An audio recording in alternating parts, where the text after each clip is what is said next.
So we're going to talk about validating your business. And what does that mean to validate your business, right? If you want to start a business, you want to validate it first. You don't want to just jump in and start spending money, investing money, spending money on equipment, on whatever it is. You want to validate the business first. You want to figure out if there's demand, if the business is likely going to work, if there's even a point to you in starting the business. So you want to validate it. And what that means, and we're going to get into it, I'm going to explain everything to you guys. That's how I do all my businesses. I pretty much validate first. I don't just think like, hey, this is a good business idea. Let me start this, and I'm going to start buying equipment and all this other stuff. And then, oops, it doesn't work. And that's exactly how I do pretty much all my businesses. Like I said, that's how I did my scooter rental business. I didn't just start spending money and buying a bunch of equipment and then hoping that it works. I first validated it. And what that means is that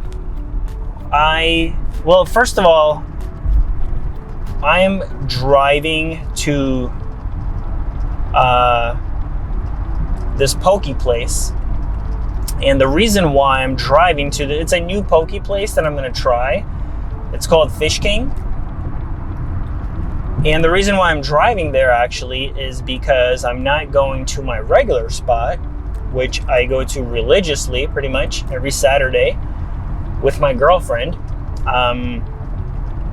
And she's doing something. She's out right now, so we're not going there together. So I'm kind of and I don't want to go there by myself. It's kind of far. It's in Redondo Beach, and I kind of don't know if I want to tell you guys what this place is because it's phenomenal. It's like super, super bomb.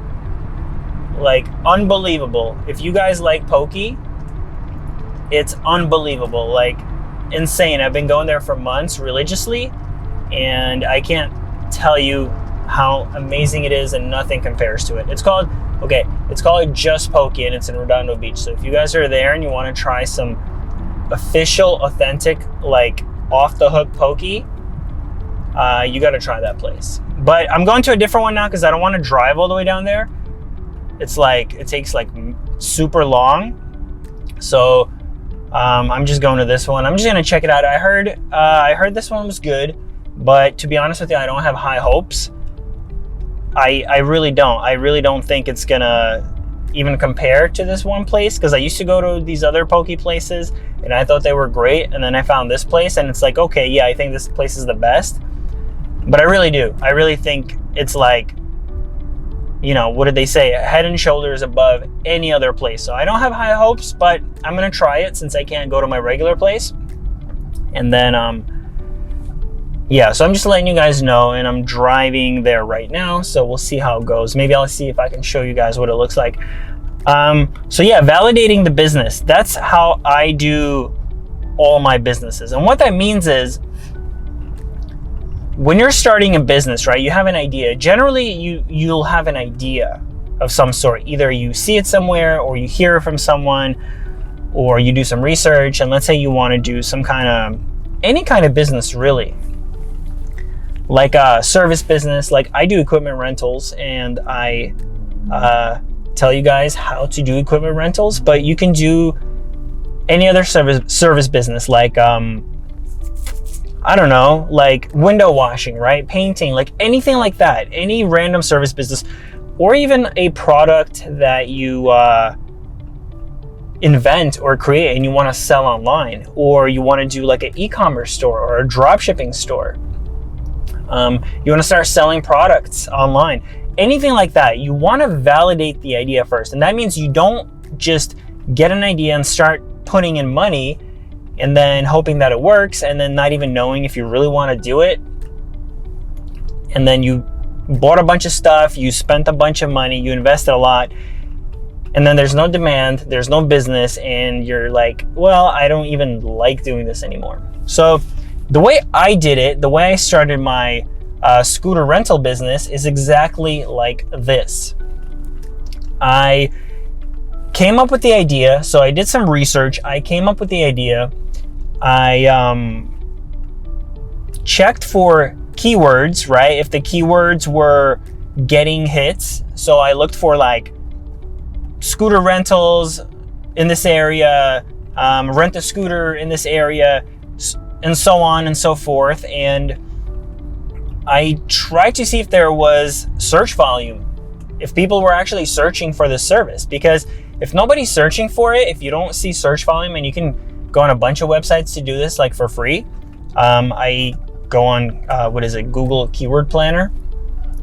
So if you search for something and there's no volume, nobody's searching for it, that's a big sign that, hey, maybe there's no demand for this business, for this service, or this product.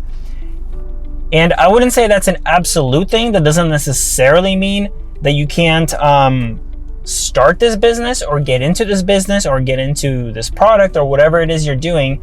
But it's just letting you know that you might need to find people differently, market the business differently, and there's not necessarily people already looking for this product or service. So that's the first thing that I did. I looked for keywords, make sure there's some kind of search volume. People are actually looking for this, for these scooters that I was going to rent. And then I had the idea, and then I basically just created the website. I looked at some of my competitors. I, Googled like, hey, scooter rental companies near me. I found a few. Thing is, they were like not even up to date. So, I knew that if I created a decent website, I would probably outrank them pretty quickly. So, and that's important, right? When somebody's searching for you on Google and you're number one, obviously they're going to go to you most of the time. But if you're not number one, if you're like number even 5, 6, 7, 8, whatever, you're going to have a harder time getting those clicks, right? Getting that traffic. So you got to think about that as well. Who's your competition? So I looked at these, my competitors, as you would say, before I even got into this business. And I just took inspiration from them. I saw how they were doing it, the information that they provided, the pictures, and it was pretty straightforward, but I just made sure, I answered the frequently asked questions and everything. So I put all that on my site. I did it my way. I did it, the original way, because you don't want to just copy information, because Google is not going to rank for that, because they think it's just duplicate content and it's not really valuable. So you want to do original stuff, original pictures, original information. So I built a website, and I put great pictures on it, like a bunch of pictures, a bunch of information, and I made my site, to be honest, I think better than my competition. It was better. It looked better. It had better navigation. It worked better. Like, it was just better. And that's all I did. So you're asking like, well, how are you going to do the business? Like, how does it work? What if people start calling you? And that's exactly what I was trying to do. So all I invested was like, I bought a domain name, which was whatever, like 10 to 15 bucks. And I bought web hosting, which was another like $30 a month. And that's it. That was my total investment into this business. Because first I wanted to see if it was actually going to work. I wanted to see if I was going to get hits, if I was going to get calls, if I was going to get emails, if people were going to send me requests to rent these scooters. And I did not have any scooters at this time. I didn't really even have a business set up or anything like that. All I had was the website. And that was my point. I did not invest a lot of time, a lot of money into this idea, I would say, because at this point it was still an idea, right? I wasn't fully committed. I didn't know if there was a lot of money in this business, if people even wanted the service, this product. So all I did was the website, and I just basically waited. And I just waited to see if people would start calling. It took a few months because I had to rank on Google a little bit. You don't obviously pop up on search results right away. You have to have a good website, and you have to start, ranking a little bit. And when people search for this service, you gotta wait, right, for Google to pick you up and index your site and start ranking you. And hopefully the better your website is, and the better the information and the content and all that stuff, and if there's demand, you're going to start popping up and you're going to start getting people hitting you up. And that's what happened. I think it took like a few months for me. It didn't even take long because, like I said, it was kind of this like antiquated industry a little bit. There were definitely players in the game, but like I said, their websites were kind of outdated. They didn't have like great information on there, and it was just old school, you know what I mean? They didn't update anything. They didn't really care about their online presence. So it was really easy for me to like come in and quickly just overtake them. So as people started calling, and asking me for these scooters, they're like, hey, I need a scooter, I want a scooter. I would just simply tell them, hold on, I'm trying to move over here. I need to switch lanes. So I would just simply tell them, one, either that we don't have availability for those dates that they needed the scooter. Two, I didn't have the scooter that they wanted. Like I had several scooters available, and if they're like, oh, I need this one, I would just say, unfortunately, we don't have this one available. Or I would say, we don't service your area. And it's as simple as that. Like, you know, a lot of people are like, wow, I can't believe you did this. How do you deal with customers? And you just say that you can't necessarily do it. You're not available. Companies do that all the time. There's nothing wrong with that.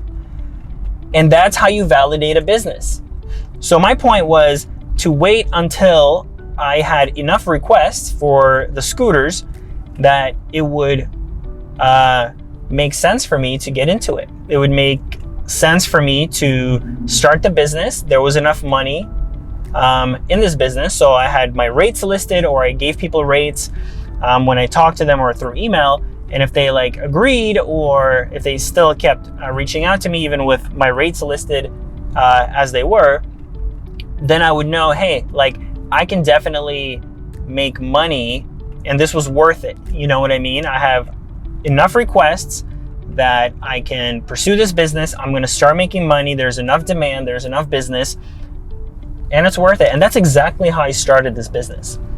So my initial investment was like less than $50 to validate the business. And I validated it within, I don't know, 3 to 6 months. And then I didn't go out and buy crazy equipment. I waited to find a good deal on scooters. And I think I bought 3 initially because some guy was selling 3 of them at a time. It was either 1 and then I bought 2 more, or it was 3.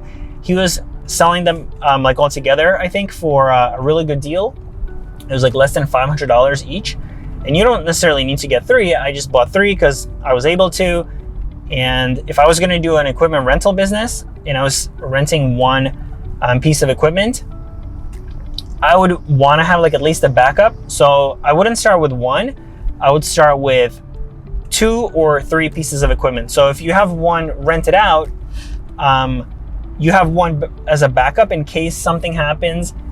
Or if you even have 3, which is good to start, you can sort of start rotating them. So you rented 1 out and then they have it and everything's all good. And then, you know, you could kind of rent another one and then you kind of, rotate them as 1 comes back, 1 goes out, and you have 1 in reserve just in case you need to like replace 1. So that's pretty much it. So my second investment, I would say, was about $1,500, a little less. And that was already when I knew the business was going to work. So I didn't go out the first day and like buy a bunch of equipment and form the business and all this other crazy stuff and like spend money, which I know a lot of people do. They think like, okay, I'm going to try this business. I'm going to start this business. And they go out, buy a bunch of equipment. First of all, you don't know what people even want, if the equipment is going to be the right equipment or the right product or anything like that. And I do that to this day, even with my e-commerce stores. Like if I sell, if I'm trying to sell a product, I'll put it up and I know that somebody's selling pretty much the same product and I'll just basically drop ship it. If somebody buys it from me, then I'll either buy it and I'll ship it, I'll resell it that way. And then once I see sales picking up, I just buy in bulk, whatever I'll start actually getting it, whatever, wholesale and reselling it. Or sometimes I run out of inventory. If I have a product and it's slow and I'm like, I don't want to spend money and keep it in stock, and then somebody buys it, I'll just find another seller. Like for example, when I do that on maybe Amazon or Etsy, I'll find another seller selling the same thing, and I'll just buy it from that seller and ship it to my customer. And obviously I'm not making money because like I'm probably paying like retail price and probably paying a little more. So I'm maybe losing a little money or breaking even, but that's fine because I'm just trying to make sure, you know, I maintain my account, I maintain the sale, and you know, that's okay to kind of keep you going, right?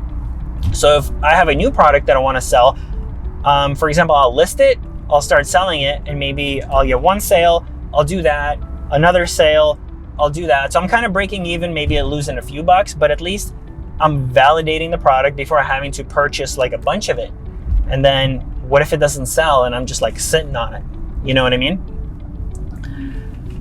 So that's another way to do it. So going back to the first example, let's say you want to, like, typical business, right? You want to wash windows, you want to do pressure washing, like whatever, all these generic businesses you hear about.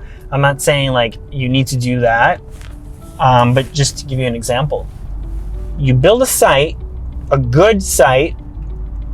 Well, before that, check if you have demand in your area. Research some keywords, research how many competitors you have. If they have a lot of reviews, usually that means they probably have a lot of business. And of course, if you have a ton of competitors and they're all like nicely ranked and they have like really good looking websites and it looks like they're doing well, maybe you shouldn't necessarily get into that business. But you know, I always say if you want to get into it, don't let competition stop you. But these are just the typical steps you would take to research a business and get into it. So research keywords, start a website, build a really good website, and then you could do some SEO, right? Like open up a Google My Business profile, maybe get on Yelp, things like that. That helps you kind of rank, and just kind of let it ride for a little bit and see if you start getting business. And then if you start getting enough business where you're like, okay, I think this makes sense for me, then reserve your first customer, and then you can go get the equipment at the same time and go do the business, go do the service, and then build up from there. Like when I got the scooters for my scooter business, I started with 3, and then I didn't just buy a bunch. I basically added more when I got more jobs. So if I had 2 or 3 out and I knew I might get a call for, you know, I needed a 4th one or a 5th one, I'll basically go out and buy them at that time. Like I knew where I could get them. And when I would, you know, book a job, maybe a week in advance, right? Somebody wanted a scooter when they're coming into town a week from now. Great, I'll book it, I get paid, and then I'll go and buy the scooter pretty much. So keep it very simple. Keep your expenses down. Don't invest like money unnecessarily into something that you don't know it's going to work. So that's how you validate a business. Okay. By the way, today is actually Veterans Day. So happy Veterans Day to all you guys out there, guys and girls. Thank you for your service. Yeah, by the way, I'm driving this. It's a Mercedes. It's a 1988 Mercedes 190E. That's a pretty good car. I got it not that long ago. It doesn't have that many miles on it. It's like less than 60,000 miles. So it's kind of a classic. I don't think it's a classic or anything like that, but it's a cool little car. I just drive it around. So yeah, so that's what you need to do. You need to validate your business. Don't go out and spend a ton of money. Obviously, you can't do this with every business. Some businesses you have to, right? If you need like a location, if you're trying out you're doing a restaurant. So the camera got turned off because it's like overheating because the sun is hitting it. I don't know what's wrong with this camera. It keeps doing that. and it literally just stops because it's overheating a little bit. Like, I don't know, that's a little too much. It's not that hot. It's probably gonna do it again, but anyway, and I'm almost there. I'm almost at Fish King. So as I was saying, you can't necessarily validate every business. Let's say you're doing like a restaurant. You need a location, right? You need to kind of open it. There's really not much you can do. Although people do it all the time here. They like do like a little food truck or a little food stand. They'll literally like, you know, try it out on the street with like a little cart or something like that. So you don't necessarily have to invest a ton of money. You have to be creative and smart. Don't just go out there and start, you know, buying equipment and investing a ton of money. You don't need to do that.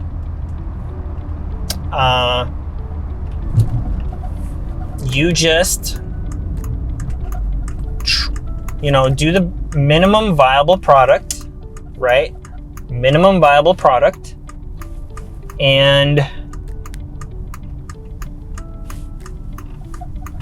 that's how you do it.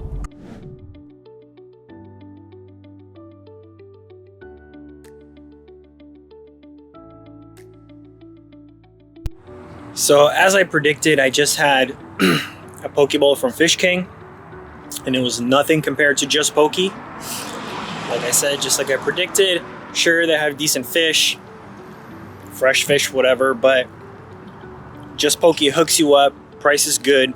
They give you a ton of food. Like, the sauce is just insanely bomb. So Just Poke's a 10. This place was like nothing, no comparison. So if you want probably the best poke, maybe even in the world, I've been to Hawaii and I've had their stuff, and I don't know, this one place is like bomb. So if you're ever in Redondo Beach, check it out.